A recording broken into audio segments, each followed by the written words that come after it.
Avant de commencer l'épisode, je voulais vous parler de Up for SketchUp. Si vous êtes décorateur ou architecte d'intérieur, vous connaissez forcément SketchUp, l'un des logiciels de modélisation 3D de référence. Eh bien, Up for SketchUp est une extension qui propose une bibliothèque en ligne de meubles et objets déco pour personnaliser et affiner les projets. On y trouve plus de 150 marques de mobilier et revêtements et plus de 100 000 références. Le catalogue est vraiment très riche. Non seulement c'est ultra pratique, un gain de temps considérable dans vos recherches car tout est inclus, les 3D, les références en fait sont déjà modélisées ou grande nouveauté, vous pouvez désormais générer vos propres 3D grâce à un générateur de 3D IA. Vous retrouverez aussi les infos produits, les prix, il y a même une synchronisation de tous vos téléchargements pour mieux piloter votre budget. Puis il suffit de cliquer pour passer commande et être mis en relation directe avec les marques. Détail non négligeable, cette shopping list peut être directement transmise à votre client, ce qui vous permet de toucher des commissions et donc d'augmenter vos revenus. L'outil reste très simple d'utilisation avec un moteur de recherche par filtre et mots-clés et la possibilité de créer votre propre bibliothèque personnalisée. L'abonnement à Up se fait par mois ou à l'année et parce qu'ils savent qu'il y a beaucoup d'architectes d'intérieur qui écoutent Décodeur, Up vous propose une remise de 30% avec le code décodeur. N'hésitez pas, c'est vraiment un super service. Si vous écoutez régulièrement Le Club, vous savez sûrement que Tikamoon soutient cette émission depuis plus de 3 ans, donc la marque, vous la connaissez. C'est français, c'est beau, c'est du bois massif, sourcé, labellisé, travaillé par des artisans, monté par des ébénistes en assemblage traditionnel, sans colle, sans vis. C'est solide, réparable, recyclable, bref, une marque durable et engagée. Et avec les beaux jours, je voulais vous préciser que toutes ces valeurs sont déclinées sur leur ligne outdoor. Ils ont plusieurs collections, une gamme en métal ultra résistante et aux lignes épurées qu'on peut évidemment utiliser à l'intérieur aussi, une gamme en tech, alors le tech vous savez c'est idéal en tout point pour les meubles de jardin, ils ont même du tech recyclé, certifié FSC. Des chaises longues, des fauteuils, des tables, je vous invite à aller voir comme ces collections bien pensées sont aussi très belles et donnent envie de profiter du soleil en écoutant Décodeur bien sûr. Allez, c'est parti.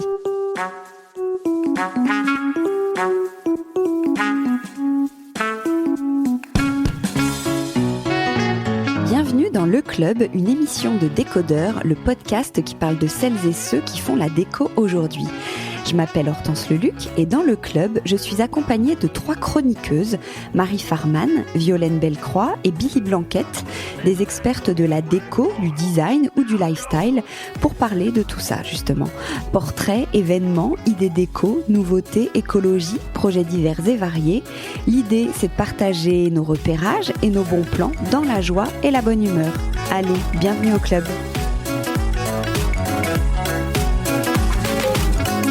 Bonjour à tous, bonjour les filles. Salut Hortense. Bonjour Hortense. Alors de quoi on parle aujourd'hui pour ce dernier épisode de la saison? On va commencer avec Billy Blanquette, journaliste déco qu'on retrouve sur Instagram et autrice de 2 livres qui va consacrer sa chronique à la brocante et aux objets et luminaires et mobiliers à chiner absolument en ce moment. Exactement, pour savoir sur quoi il faut un peu jeter son dévolu. Violaine Bellecroix, rédactrice en chef de Marie-Claire Enfant et citoyenne engagée grâce à son compte 8 Média, Women in Transition écologique, va consacrer son billet d'humeur aux pique-niques qui vont se démultiplier avec les beaux jours. Oui. Et Marie Farman, journaliste spécialisée en design qui collabore avec de nombreux magazines, va nous emmener dans son jardin de rêve avec une sélection de mobilier design notamment.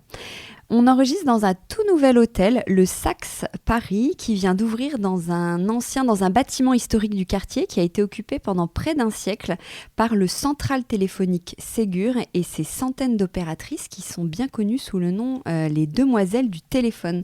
Vous savez, il y a une série qui porte ce nom. Absolument. On est à quelques minutes de la Tour Eiffel. Alors dans cet hôtel, il y a une galerie, un bar, un jardin style Riviera avec même un bassin, un jacuzzi, 2 restaurants, un rooftop rooftop de 350 mètres carrés avec une vue imprenable sur Paris, un spa et 118 chambres ou suites comme celle dans laquelle nous sommes confortablement installés pour travailler bien sûr. Par qui on commence? On a dit Billy Blanquette. Ouais. Allez, c'est parti. C'est parti. Bon, alors moi, vous savez que j'adore l'été et que j'attends avec impatience cette période. C'est aussi une période que j'adore parce que c'est la période des brocantes et des vides-greniers, donc l'occasion d'aller farfouiller, traîner, faire de bonnes affaires, chiner. Même si le hic de ces endroits, c'est qu'il y a souvent quand même beaucoup de choses et qu'on se perd vite entre les cartes Pokémon, la vaisselle vintage et tout ce que les gens exhument de leur cave, à tel point qu'on ne sait plus trop ce qu'on est venu chercher, à part le fait de faire de bonnes affaires. Donc, j'ai eu envie de venir un peu en aide aux passionnés de déco qui partent en quête de jolies pièces design ou vintage en leur listant le must-have du moment pour les aiguiller et pour que leur regard ne s'éparpille pas trop et sachent ce qu'ils doivent traquer. Je rappelle que chiner, c'est bon pour la planète, bon pour notre porte-monnaie et bon pour notre déco, puisque ces objets ont quand même ce petit truc en plus, cette âme qu'on aime tant et qui les rend uniques. Et puis en plus, moi je trouve que c'est plutôt bon pour le moral, c'est sympa, on va flâner, se balader, c'est chouette. Donc faut pas hésiter. Alors c'est parti, je commence avec tout ce qui est céramique et poterie artisanale qui ont vraiment le vent en poupe en ce moment, notamment avec toute l'époque mid-century, donc le mid-century c'est toute l'époque années 50 à 70 à peu près, qui est hyper en vogue, avec par exemple les célèbres céramiques de Valoris, ça on peut chercher si on trouve, mais ça il faut avoir de la chance quand même, donc une céramique expressive, colorée, très méditerranéenne, ou celles qui sont moins connues et pourtant super belles, qui sont fabriquées en Allemagne, qui ont été fabriquées en Allemagne entre 1950 et 1990, qu'on appelle la céramique West Germany. Tu connais ça, toi, peut-être, Marie, non? Ouais, je pensais que tu allais parler je pensais que tu allais parler de Sarreguemines, toute cette région aussi. Ça, c'est après. Voilà. Alors, West Germany avec ce qu'on appelle la fat lava, parce que ça donne, avec sa texture et ses formes et ses couleurs, une impression de lave bouillonnante. Tu vois, ça fait des couleurs assez rouges, jaunes. Donc, si vous voyez en gros des belles formes organiques avec des couleurs vives, des motifs abstraits et une texture assez épaisse et émaillée, foncez, c'est totalement dans l'air du temps. Ensuite, vous avez toutes les poteries qui datent plutôt des années 70 avec le grès et sa texture rugueuse qui plaît beaucoup. Et puis toutes les céramiques plutôt brutes, en terre cuite, avec une texture sablée. Le grès non émaillé, les finitions en biscuit ou en terre chamottée qui sont un peu dans l'esprit wabi-sabi assez en vogue actuellement. J'ai l'impression que j'arrête pas de répéter en vogue, mais bon. Non, pas du tout. Voilà. Et sinon, dans un tout autre genre, il y a aussi le style Memphis, qui est donc un style qui a été fondé par Ettore Sottsass dans les années 80, avec des céramiques qui se caractérisent plutôt par des formes géométriques audacieuses, des couleurs primaires ou vives, du bleu électrique, du jaune citron, du rouge éclatant, des motifs graphiques, des rayures noires et blanches, enfin voilà. Donc ça, c'est pour tout ce qui est céramique, vase à chiner. Ensuite, pour la vaisselle. Bon, la vaisselle, Violaine, tu vas pas me dire le contraire, c'est le paradis pour trouver la vaisselle. Ouais. C'est pas la peine d'aller acheter de la vaisselle neuve, il y a tout ce qu'il faut sur les brocantes. Alors, on peut craquer sans hésiter. Il y a tout ce qu'il faut, mais parfois, je te coupe, il y a 3 assiettes. C'est rare de trouver quand même 6, 8. C'est pas grave, tu dis oui, pareil. Mais justement, c'est ce que j'allais dire. On peut absolument, il faut même ne pas hésiter à dépareiller. On peut craquer sans hésiter pour de la faïence ancienne, qui est vraiment un incontournable, qui se démode jamais vraiment et qui apporte un vrai charme et une touche romantique, tout en incarnant l'authenticité et le fait main d'antan.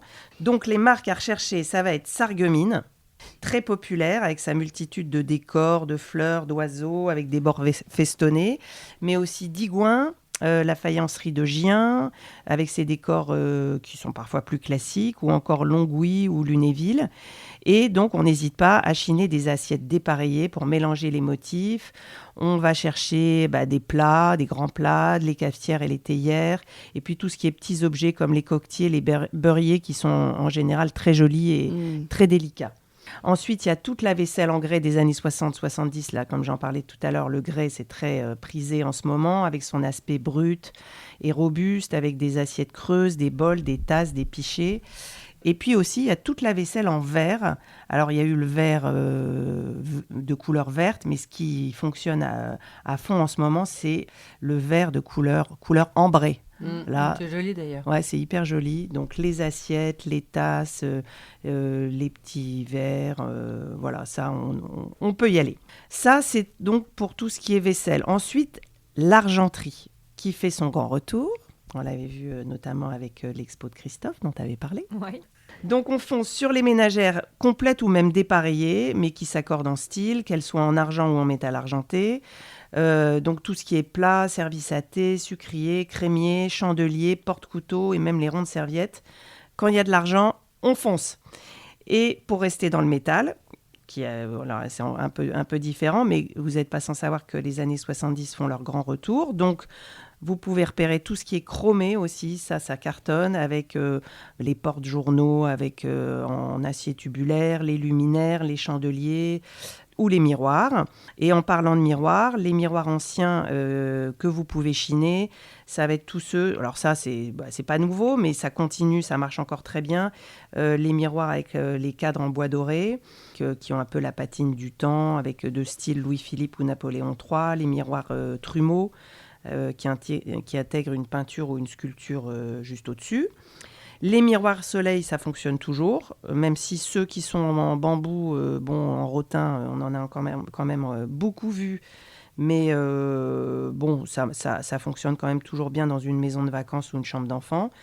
Ceux qui marchent quand même pas mal, c'est les miroirs sorcières, avec leur surface bombée.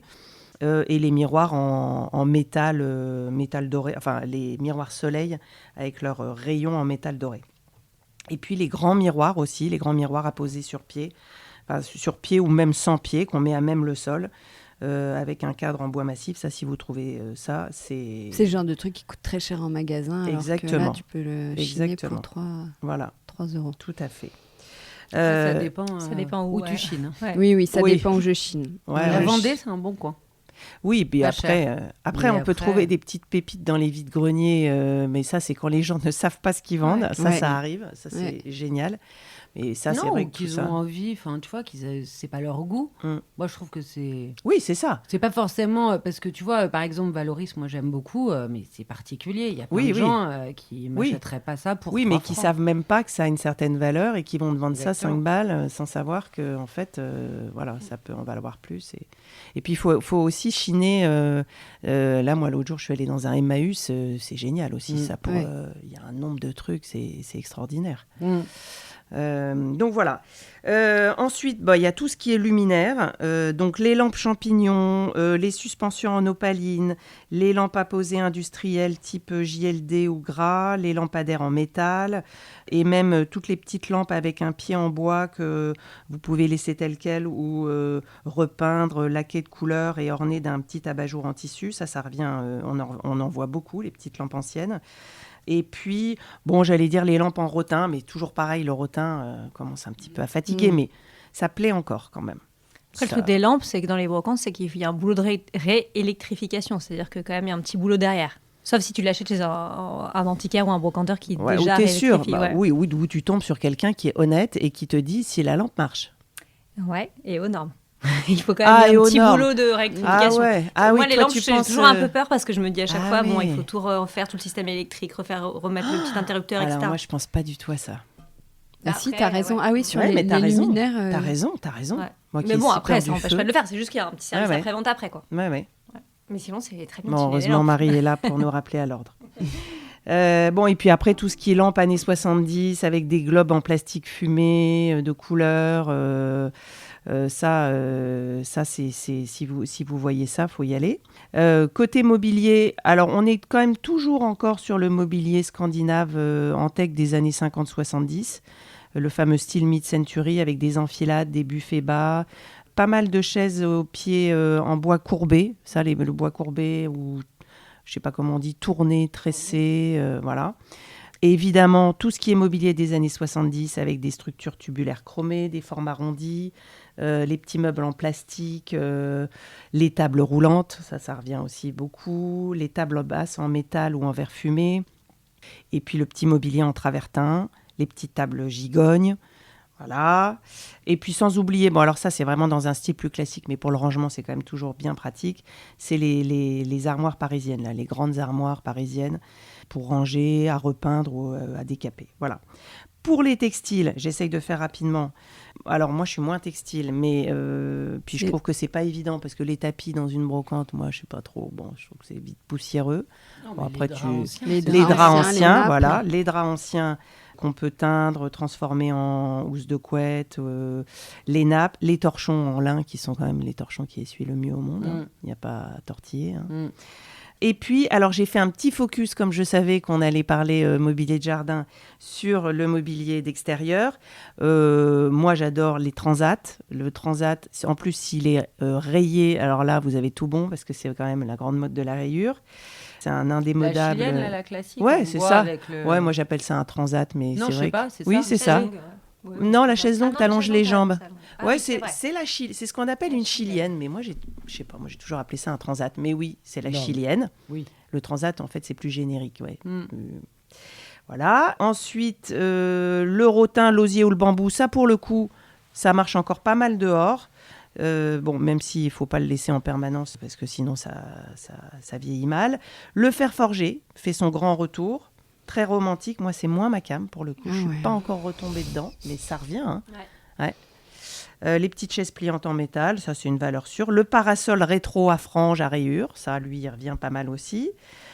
Le mobilier en béton, moi, c'est ce que je préfère. Mais bon, ça, à moins de tomber sur le grand designer suisse Willy Gull, mais alors là, c'est la bonne affaire du siècle, avant de trouver ça en brocante. Et puis, moi, j'aime beaucoup tout ce qui est pièces anciennes en plastique des années 70. Les chaises, moi, j'ai chiné, là, justement, récemment, les vieux fauteuils Ikea en plastique blanc. Ça coûte que dalle. Et je trouve... Ouais, les Vago, là, je trouve que c'est quand même hyper... c'est assez sympa. C'est un petit look 70s. Voilà, en gros, si vous repérez toutes ces petites choses, vous pouvez foncer. Puis si vous voyez rien de tout ça, mais que vous trouvez des petits objets, il y a toujours des jolis petits cadres, des anciens pots à pharmacie, des petits miroirs, des petits tableaux, des ex-voto que vous pouvez mettre pour compléter un peu, je sais pas, un petit, comment on appelle ça ? Un petit cabinet de curiosité, pardon. Voilà. Eh bien, écoutez, je vous souhaite de bonnes brocantes. Merci beaucoup.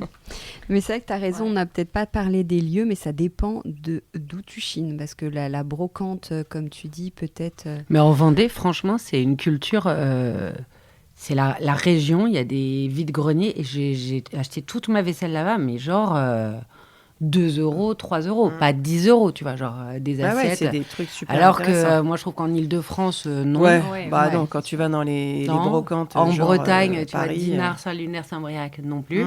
Dans les pâtelains, oui. Mais tu vois, je trouve que... Oui, ça dépend. En Provence mais c'est pour ça aussi, que les vides-greniers, ça peut être pas mal, mais il faut en faire beaucoup. Là, il y a moi, je vais souvent sur videgrenier.org. Ouais, c'est là où il faut y aller tôt. Les listent tous. Ouais, mais dans ces cas-là, il faut y aller au cul du camion. Parce qu'il y a des professionnels qui viennent très tôt. Ouais, c'est ça. Donc, tout ce qui est bien est déjà raflé. Ouais, après, ce qui est sympa aussi, c'est d'avoir un coup de foudre pour un objet dont tu n'as pas besoin, que tu n'aurais jamais acheté. C'est souvent le cas que j'aime. Quand tu vas dans une rencontre, moi, je ça vois se passe jamais même plus comme ça, à mon avis. Mais ça, je trouve que c'est aussi sympa de te dire, c'est la trouvaille. Ah bah oui, il y a aussi la trouvaille. Et c'est vrai que si tu veux le faire pour chiner des choses précises, des choses précises, il faut y aller bientôt le matin. Et il faut en faire beaucoup.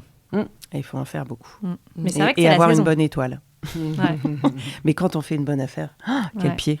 Ouais, c'est clair. Ça, c'est génial. Oui, quand tu dis que la personne en face ne sait pas ce qu'elle vend et que toi, tu as repéré que cet objet avait de la valeur, ça, c'est top. Ah oui, 5 €, bon. Ah oui, bon, je vais vous le prendre. 4 oui. Non, je n'oserais pas quand même. Alors, Violaine, donc là, on vient de faire la brocante le matin. Maintenant, c'est l'heure de déjeuner. Et là, attention, qu'est-ce que vous allez faire ? Un pique-nique. Bien sûr. Très bien. Ah, je vous entends. Avec un beau panier de pique-nique. J'aime pas les pique-niques, c'est trop compliqué, je veux pas préparer, ta. Mais en voyage, il faut savoir s'y plier, sinon c'est Sodebo McDo. Et c'est la cata pour vous, pour votre digestion et pour l'environnement. L'origine du mot pique-nique, vous savez d'où ça vient ? Ah non ? Moi, je savais pas avant de faire cette chronique. J'apprends des choses tous les jours. L'origine du mot ? Ouais. Je savais pas ce que c'est. Déjà, ça s'écrit P-I-Q-E. Tu plus loin, N-I-Q-E. J'ai pas osé. À chaque fois, j'hésite entre P-I-C, N-I-C. Bon, voilà. Non, c'est P-I-Q-E. Plus long, N-I-Q-E. Alors, donc, ça remonte au XVIIe siècle. Ouais. Tout à fait, j'arrive. Ouais. Remonte au XVIIe siècle et vient du mot piquer, par allusion aux poules qui picorent des graines, et de nique, qui signifiait en ancien français une chose sans valeur. Ah bon ? Ce qui fait picorer des petites choses par-ci, par-là, sans valeur. Ah, trop sympa l'explication. Donc, Laetitia est déçue. Oui, si c'est considéré comme étant sans valeur, nique. Oui, d'accord, ok. Fred, tu trop extrapoles. pique-nique douille. Mais en tout cas, voilà ce que ça veut dire. Et je trouve que c'est trop sympa, justement. Le pique-nique, c'est pour moi la définition, tu vois, d'un repas humble, simple et sympathique. Donc, surtout, pas d'air d'autoroute. Voilà. Non, on prend des petits... Ah bah oui. Bah oui. Bon, si vous n'aimez pas le mot pique-nique, laissez-vous tenter par un déjeuner sur l'herbe, comme Monet ou Manet. Les deux ont peint une toile qui s'appelait Déjeuner sur l'herbe. C'est intéressant d'ailleurs de les regarder, parce que vous verrez qu'il y a alors il ne faut pas que je me trompe, chez Monet, le déjeuner sur l'herbe est très chic et tout le monde est en crinoline et il y a plein de petites vaisselles chinées sur la nappe. Chez Manet, la nana est à poil, les mecs sont en costume noir et il y a 3 pommes. Je ne sais pas ce qui se passe et c'est beaucoup plus particulier. Sinon aussi une petite partie de campagne comme Jean Renoir.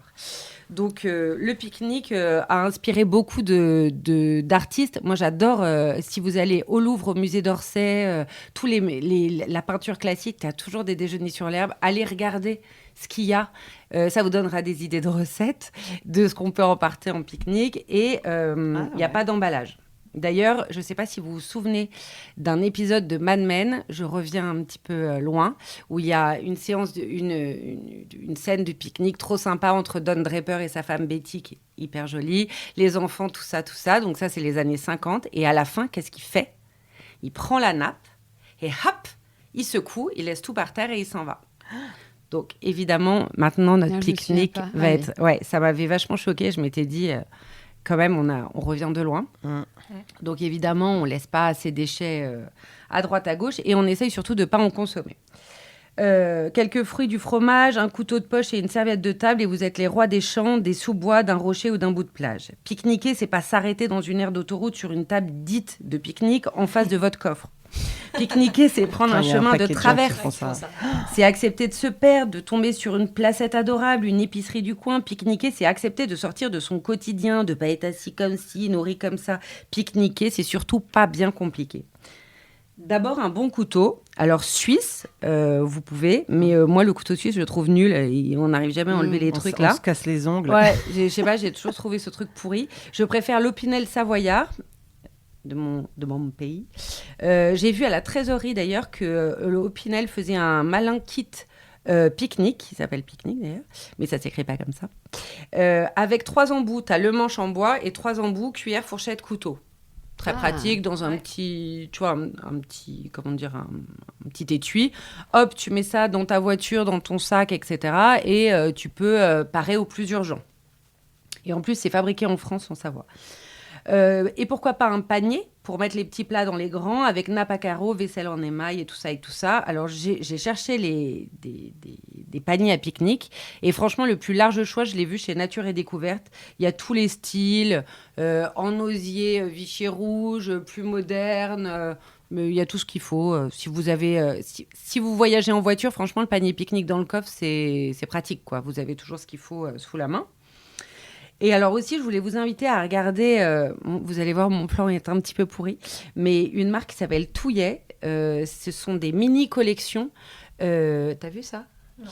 Des mini-collections entre Touillet et un designer ou une designer ou un artisan. Donc, il y a une petite collection pique-nique adorable en Vichy, tout en tissu, mais elle est épuisée parce qu'elle est toute petite. C'est pour ça que mon plan est pourri. Mais il n'est pas totalement pourri parce que vous pouvez aller tout voir chez Touillet, c'est sublime. Mais voilà, pour le pique-nique. Et tu regardes, mais t'achètes pas. Et pour ceux qui savent coudre, vous pouvez refaire des petites housses à couvert, etc. Bon là, non, vous allez me parler de charge mentale. Je recule, je retire ce que j'ai dit. En parlant d'inspiration, allez jeter un coup d'œil au compte De La Rosée ou au site De La Rosée. C'est Benjamin Bossan et Anna Huchet qui nous livrent des recettes autour du miel. Et là, ils ont fait toute une série sur les sandwichs d'été. Les sandwichs sont un peu foufou. C'est vraiment des saveurs nouvelles. Mais bon, le sandwich, c'est par définition le mets à emporter parce que c'est entre du pain. Alors pour ceux qui le digèrent bien et qui en mangent, c'est quand même l'idéal. Et là, ils donnent vraiment des recettes pour le renouveler. Donc jambon gruyère, il n'y a pas que ça. On peut faire autre chose. Il y a aussi, en termes d'inspiration, le compte The Social Food, qu'on adore pour tout, hein, l'esthétique, les ustensiles de cuisine et les recettes. Et ils avaient fait tout un post en sortie de marché de Marseille. Et ils avaient déjeuné direct sur une pierre plate d'une marée fraîchement chopée au marché, toute crue, arrosée d'un jus de citron, hyper bien présentée. En fait, c'est vrai, il faut penser, au marché, tu peux acheter plein de trucs que tu peux manger avec un couteau et un filet de citron, et c'est facile, tu vois. Donc, pas obligé d'acheter des trucs en triangle. Des légumes à croquer crus, un petit fromage de chèvre, une huile d'olive, et puis tu fais un repas de roi, froid et de roi, et pour 3 francs 6 sous. Il vous faudra juste des serviettes de table, le sopalin est accepté. Mais évidemment, un set de serviettes Nahen. Je ne sais pas si vous connaissez cette marque, fabriquée en France, serait plus pertinent. C'est trop mignon. Vous pouvez les faire broder. Tu sais, c'est les serviettes brodées. Tu peux me faire ton prénom ou tu peux écrire. Ah non, je ne connais pas. C'est des petits. C'est fabriqué en France. Brodé à la demande. Comment t'écris ça ? Nahen. Et tu as des porte-serviettes, des serviettes, ce que tu veux. Et moi, j'ai commandé des petites serviettes. Tu mets soit les prénoms, soit. C'est sympa. Essuie-toi la bouche. Tu peux mettre des conseils. Tu peux mettre ce que tu veux. Tu fais ce que tu veux. Tu peux c'est un bon mon petit garçon. C'est très sympa. Essuie-toi la bouche. Oui. C'est un bon cadeau quand tu vas chez des gens en week-end ou en vacances. Ouais, tu sais, tu fais broder le prénom de chacun. Tu fais le cadeau, tu t'en sers pour ton pique-nique et hop, tu l'offres. Tu dis, attendez, je les lave. Ah, je les lave, bougez pas. J'ai pas eu le temps de les laver. Une fois lavés, vous les remettez dans un sac dédié au pique-nique ou dans votre voiture pour une prochaine fois. Pour les aventuriers, vous pouvez tester le feu. Et oui, pique-niquer, ça peut aussi vouloir dire faire un petit barbecue. Attention, pas de feu à même le sol dans la nature, évidemment. On est bien loin de la puberta et les kilomètres de forêt brûlée chaque été nous le rappellent. Tu le fais où ton feu alors ? Le barbecue Weber, 2 minutes. Ah, tu te balades avec ton barbecue Weber ? Je suis journaliste, je fais un entonnoir, madame. Ah oui, bien sûr. J'introduis mon sujet, puis je te sors le barbecue Weber portatif. C'est un petit barbecue. Portatif. Tu fais ton feu dans un réceptacle, donc il n'y a pas de braise et de contact avec là où tu es. Et quand tu repars, tu le refermes pour qu'il s'étouffe et se refroidisse plus vite. Bon, là, c'est un peu plus technique, évidemment, mais ça se tente hors période de sécheresse. Si le feu, c'est no way, vous pouvez emporter du chaud, si vous avez envie, ou des salades même, que vous avez emportées, avec des lunchbox. J'en ai trouvé des très sympas et très robustes. C'est une marque américaine qui s'appelle Stanley, et ça se trouve chez Magasin Vivant. Je vous avais, je crois, déjà parlé de ce site internet. C'est un site internet avec, vous pouvez trouver des barbecues portatifs, des couteaux en tout genre, de la vaisselle d'extérieur. Enfin, tout est fait pour vivre à l'extérieur. Très sympa. Donc, je vous conseille. Et surtout, ces lunchbox, elles vous permettent... Parce que la galère, quand on part de chez soi, c'est qu'on a un reste de frigidaire. Vous êtes d'accord ? Si tous ces petits restes, vous les accommodez, vous les épluchez au lieu de les laisser pourrir dans un truc, dans votre bagage ou dans votre coffre, ça vous fait un pique-nique. 4 vieilles carottes, 3 trucs, hop, épluchés dans une lunchbox. C'est parti, mon kiki. Avec ça, vous préparez 2 petites sauces, une sauce yaourt, citron, ail, ciboulette, et puis vous avez un pesto. Et comme ça vous renouvelle un petit peu le jambon beurre ou le truc un peu trop classique. Parce que le beurre, c'est casse-pied à emporter, la chaîne du froid, tout ça. Bon, voilà, vous pouvez compléter. Donc, il n'y a vraiment pas que les sandwichs. Moi, je trouve que le pique-nique, c'est vraiment un moment délicieux à partager ensemble. Tu découvres quelque chose, c'est l'aventure. Avec 3 ustensiles, un couteau, une serviette de table et une boîte pour emporter les choses. T'es le roi du monde. Donc voilà, je trouve qu'il faut adopter le pique-nique cet été pour éviter absolument toutes les nourritures à emporter qui sont mauvaises pour vous et pour la planète. Oui, et même ça peut être un budget, tu vois. Et en plus, quand t'es 10 fois moins cher quand t'as 2 enfants ou 3 enfants. Si tu t'arrêtes dans une pizzeria même, enfin tu vois, c'est quand même un budget, quoi. J'allais faire juste j'allais rajouter parce qu'il y a une petite marque française très chouette qui s'appelle Bini Kit, et ils font tous les trucs C'est pas mal quand même pour les pique-niques, les petits couverts à emporter. Dis ce que c'est les trucs, les couverts. Les kits, les couverts à emporter, des petits kits avec.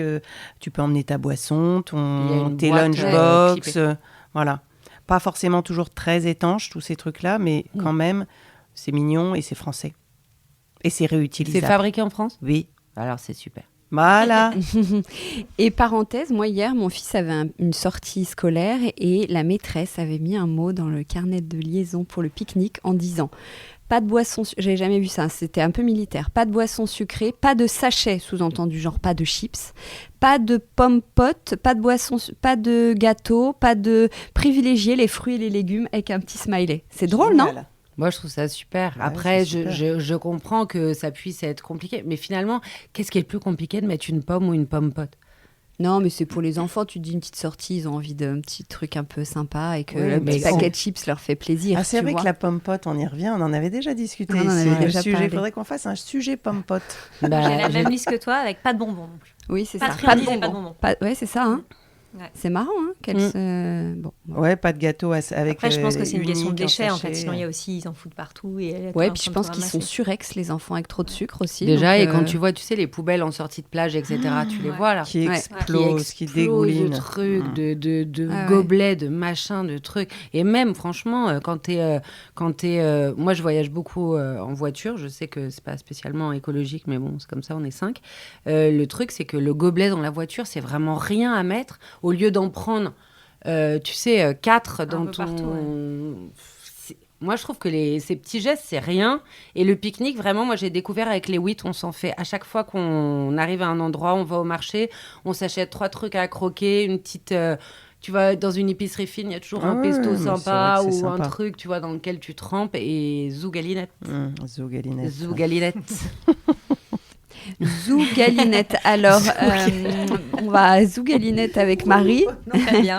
Qui va. Donc, Marie, tu vas nous emmener un peu dans un jardin idéal ou ton jardin idéal Oui, ou votre jardin idéal d'ailleurs. Donc, pour cette dernière chronique de la saison, à quelques jours de l'été, j'avais envie de composer, de meubler pour vous et avec vous, parce que je vais vous demander un peu vos petits conseils aussi à la fin de cette chronique.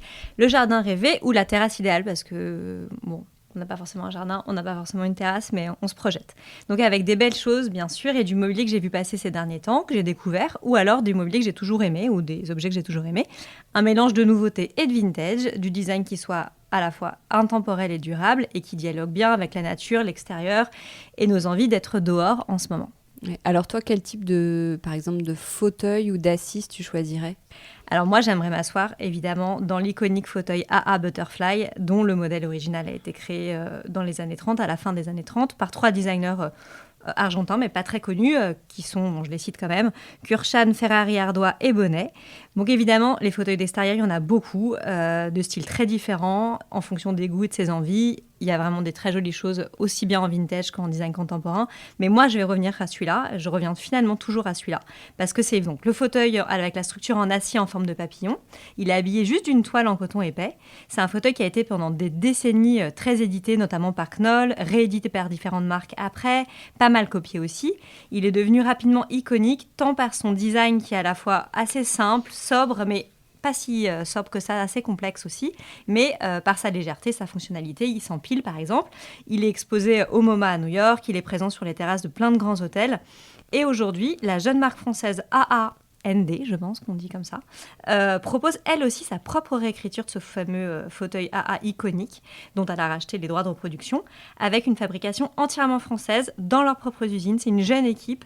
Il y a différentes toiles confectionnées, elles aussi en France, dans la Drôme, et ils proposent différents types d'assises, alors pas non plus pléthore, mais en coton avec différentes couleurs, ou en cuir par exemple. Ça montre encore une fois que ce fauteuil, finalement, il passe les générations, il est vraiment indémodable, je dirais, c'est un grand classique intemporel, dont moi je trouve qu'on se lasse pas. Il y a aussi l'assise est assez profonde, il est assez confortable, ce qui est quand même pas un détail. Voilà. Donc c'est un modèle qui est vraiment emblématique de l'histoire du design, comme je vous disais, qui peut se transmettre et qui se transmet souvent de génération en génération, parce que finalement c'est juste une structure en métal. Si la toile est abîmée, on peut la changer, on en trouve partout, ou même on peut devrais pas dire ça, mais la faire refaire par un bon couturier. Donc voilà, et je trouve que pour une pièce de design si incontournable, elle n'est pas si chère, sachant que par exemple, si vous allez sur le site de AAND, c'est autour de 520 € selon la toile qu'on choisit. Donc c'est quand même un budget. Avec tout le fauteuil. Tout le fauteuil. Donc c'est quand même un budget, mais pour quelque chose qu'on va rester... C'est moins cher qu'un original que tu chinerais? Je pense que c'est à peu près pareil. Moi, j'ai trouvé des originaux dans une brocante, justement, et je pensais qu'ils allaient être beaucoup plus chers. Ils étaient pareils à 520 €. Par contre, ils étaient très abîmés. Ouais. Mais bon, après... Moi, je ne l'ai pas mis dans ma liste parce que mon homme ne veut pas parce qu'il trouve ça trop profond, non? Parce qu'il ne peut pas poser sa tête au milieu. Mais tu la poses sur le côté. Oui, je vois ce que tu veux dire. Mais c'est vrai qu'il y a un trou au milieu. Oui, c'est vrai. Il y a à la place de la nuque, il y a c'est comme des ailes de papillon. Donc en fait, il faut que tu te mettes sur le côté pour poser sa tête. C'est vrai qu'il voilà, selon sa taille, c'est plus ou moins agréable. Moi, je trouve que c'est vraiment... Mais est-ce que l'original se plie ou c'est les actuels qui se plient? Non, en fait, le seul truc, il n'y a aucun qui se plie. Ce qui se plie, c'est les copies. C'est les copies, voilà, c'est ça. Le problème, c'est que quand en l'hiver, vous avez votre structure dans le jardin sans toile. Ce qui est pas, voilà. Ça rouille un peu. Ça, le petit défaut. Mais bon, voilà. Et sinon, si j'avais un jardin, qu'est-ce que je mettrais? Je mettrais, pour faire la sieste, une des rééditions du mobilier de Vico Magistretti, ce grand designer italien qui a aujourd'hui 90 ans, dont la marque Campeggi, spécialiste du mobilier modulable, vient de rééditer 5 pièces phares, donc qui ont été présentées à Milan notamment. Donc c'est un mobilier qui est assez élémentaire, mais très bien pensé.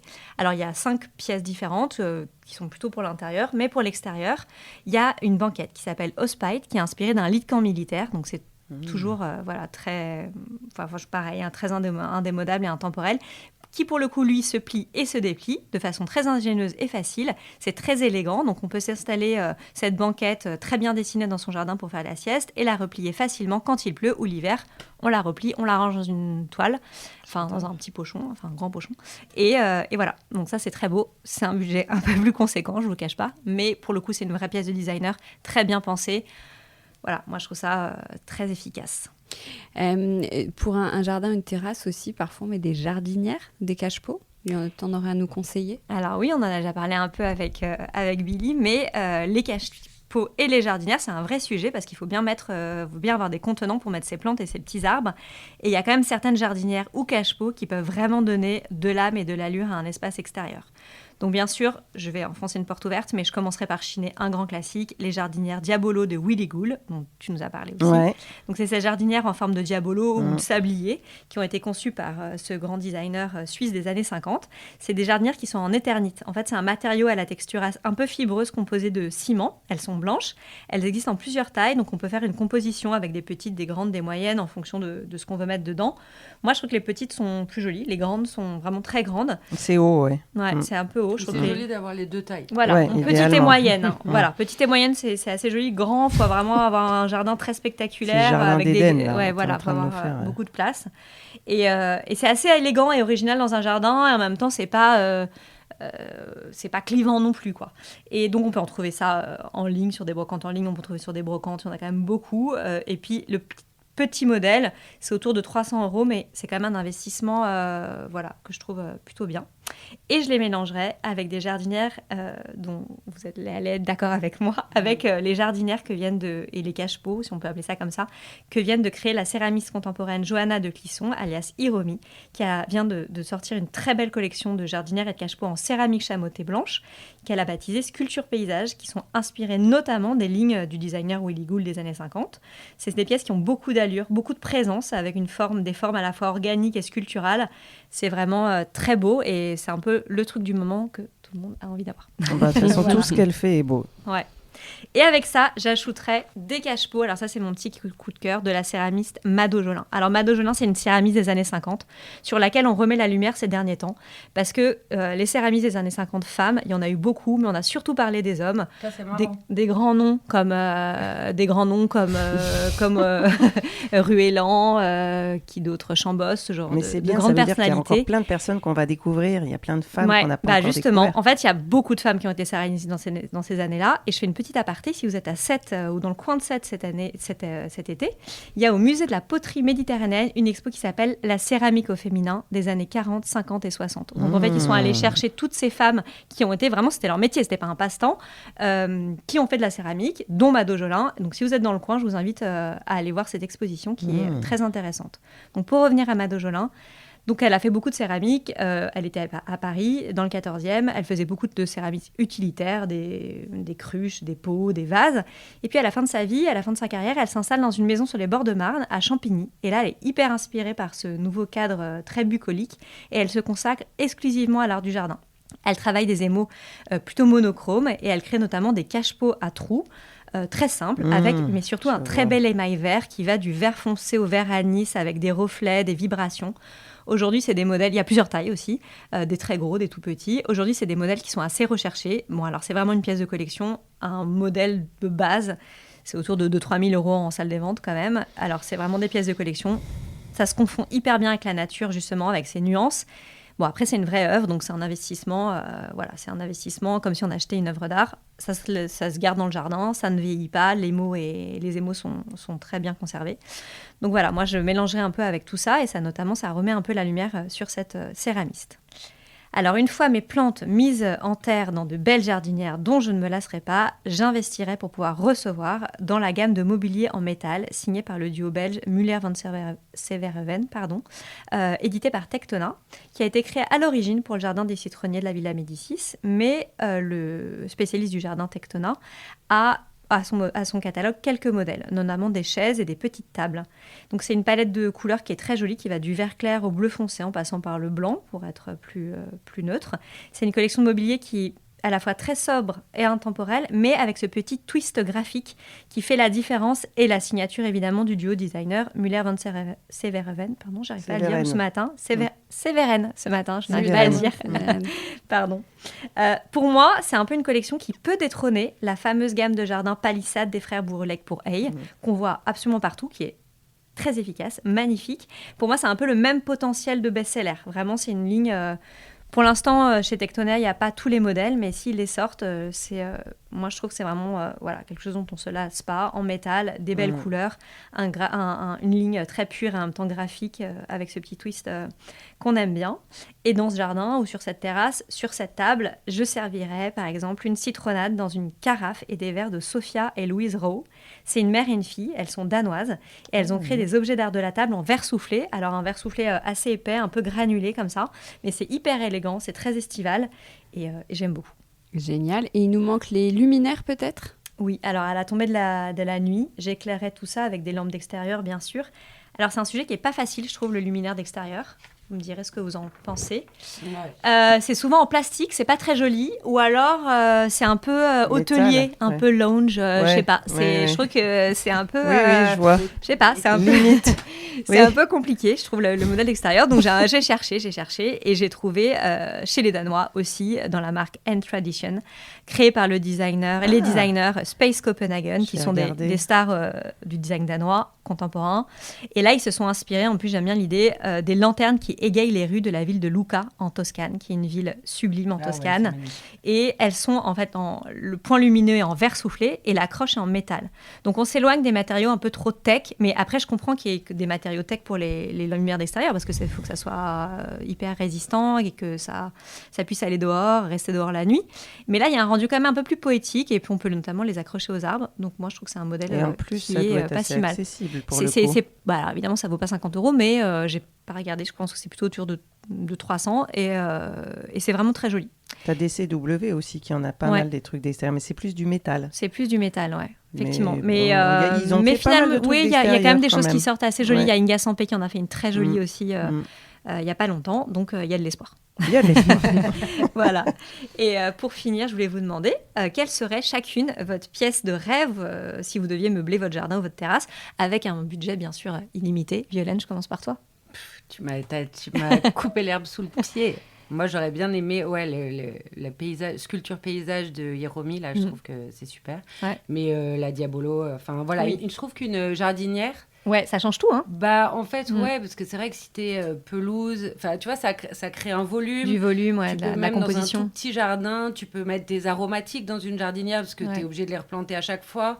Tu vois, c'est pas... Je trouve que c'est vraiment utile. On a l'impression que la ciboulette pour le pique-nique, les zougalinettes. Les zougalinettes.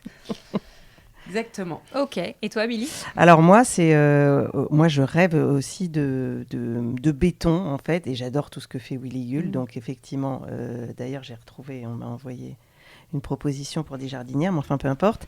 Il a un fauteuil aussi, assez bas. Comme un transat finalement. Mais, comme un transat en béton. Bon, alors après, il faut mettre un petit truc. Ou alors, je ne sais pas si en béton, si en éternite. Oui, en éternite peut-être. Il est assez imposant, mais il est très beau. Mais pareil, je trouve que tout ce qui est en béton est très beau, ou même en céramique. En fait, tout ce qui supporte d'être dehors, mais qui reste quand même un matériau naturel. Et ça, c'est un peu le rêve. Moi, j'avais vu à Milan avec toi d'ailleurs, tu sais, la marque Ego. Je trouve qu'ils font des choses, c'est assez design, mais c'est assez minimaliste. Je trouve ça sympa. Ils ont fait une table que je trouve extra c'est comme des lames. C'est un peu difficile de la présenter. Comme des lames côté aluminium et de l'autre côté tech. Et elle est extensible. Donc, les lames sont imbriquées l'une dans l'autre et du coup, ça te fait une table haute pour 6 couverts, je crois. Soit tu la déplies, donc après ça fait des trous entre chaque lame, je ne sais pas si je suis claire, et elle peut faire jusqu'à 10 personnes, et c'est assez joli, du coup c'est assez stylé. Et non, sinon, moi je trouvais, alors c'est pas de rêve, c'est pas hors de prix, je trouve qu'en fait on voit pas assez de hamacs. Et les hamacs, je trouve que tu mets un hamac dans un jardin, un joli hamac, mais même pas joli, un truc écossais, tu vois, pas moche non plus, mais ça fait bohème, les enfants peuvent s'amuser, sur un malentendu, ils peuvent s'endormir pour une sieste quand ils sont crevés. Toi, tu peux te poser. Je trouve que c'est joli, tout de suite ça donne un petit côté bohème, c'est trop sympa. Ouais, c'est vrai, faut bien l'attacher par contre. Faut bien l'attacher, ah oui. On a la spécialiste norme européenne. Et oui. Non, mais je veux dire, on va tomber. Sinon, tu t'électrocutes avec les lampes. Oui, non, mais il y a des petits accidents avec le hamac, effectivement. Oui, c'est vrai. Parce que les enfants, ils le prennent pour une balançoire quand même, la plupart du temps. Donc, ça finit souvent mal. Bon, eh bien, et toi non, c'était toute ta chronique, mais c'est un peu ça. Mais après, oui, j'aimerais bien m'acheter des choses de Mado Jolin, mais pour l'instant, c'est pas du tout mon budget. J'en ai trouvé une toute petite dans laquelle je peux mettre vraiment une prime vert. Ouais. Mais c'est déjà ça. Bon, merci beaucoup les filles. Merci. Et bon un été. Petit peu en avance, bon été, bonnes vacances. Été à tout le monde, bye bye. Ciao, à bientôt. Ciao. Décodeur, c'est terminé pour aujourd'hui. Merci beaucoup d'avoir écouté en entier. Si vous avez aimé, n'oubliez surtout pas de vous abonner au podcast pour ne pas rater les prochains épisodes et retrouver tous ceux qui ont déjà été enregistrés. N'hésitez pas non plus à le partager en l'envoyant à vos proches qui pourraient être intéressés ou en story Instagram. D'ailleurs, on peut se retrouver sur le compte Décodeur où je poste très régulièrement. Et si jamais vous avez 15 secondes, n'oubliez pas de laisser 5 étoiles ou un avis. C'est juste sous la liste des épisodes. Non seulement ça me fait très plaisir, évidemment, mais dans la jungle des podcasts, plus on a de notes, plus on se fait remarquer, ce qui est très important pour moi. Voilà, merci beaucoup et à très bientôt alors, ici ou ailleurs.